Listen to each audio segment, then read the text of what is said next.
You know the feeling. The one where your mind gets stuck, replaying conversations and planning worst-case scenarios that'll stop overthinking immediately. It's not just annoying, it's costing you weeks of your life.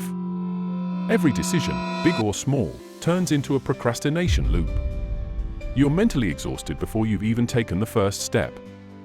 And here's the brutal truth: the more you try to force your way out with willpower, the deeper you sink. I know what it's like to feel utterly stuck and ashamed, honestly.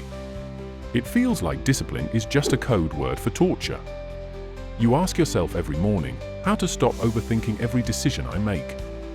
You're not broken. I found that many of us just use the wrong map. Because the problem isn't a lack of motivation or inner strength, it's a fault in your operating system. What if the solution to killing your decision paralysis wasn't years of painful struggle, but a 90-second rule for decision making? It's because the problem isn't moral failure, it's pure science. It's decision fatigue. As the research suggests, overthinking causes a build-up of negative chemicals, glutamate, in your brain's prefrontal cortex.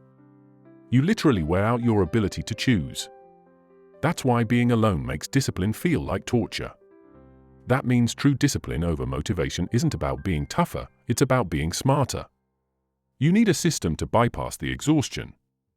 This is where the 90-second rule for decision-making comes in. It's a cognitive reset button. Here are the 3 steps. Step 1. Identify the sphere of control. When a stressful decision or ruminating thought hits, you have 90 seconds to ask, is this within my control, or is it an external? It's a radical form of triage. Most of what causes anxiety is outside that sphere. Step 2. The 3-choice constraint.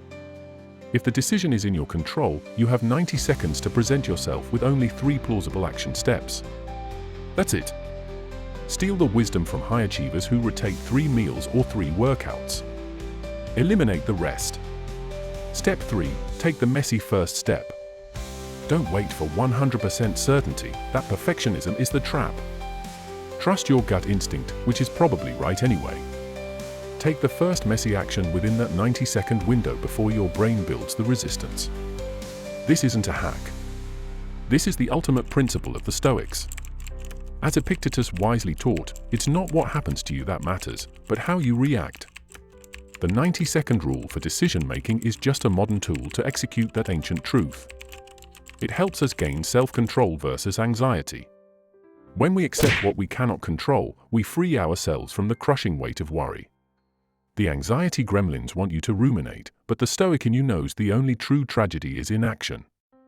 Let me tell you, I found that this principle is what separates the people who talk about discipline from the people who live it.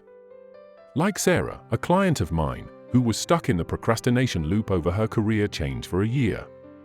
The 90-second rule let her stop agonizing over the perfect resume and just send out 3 to people she knew. 3 messy steps. That was enough. So, here's your final challenge. You've got the framework. You've got the wisdom. It's time to choose the pain of discipline over the pain of regret. Don't let your inner dialogue beat you. The 90-second rule for decision-making is your first step.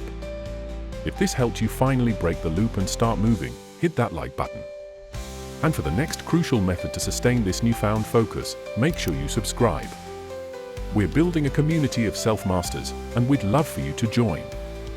Go make that messy first step today.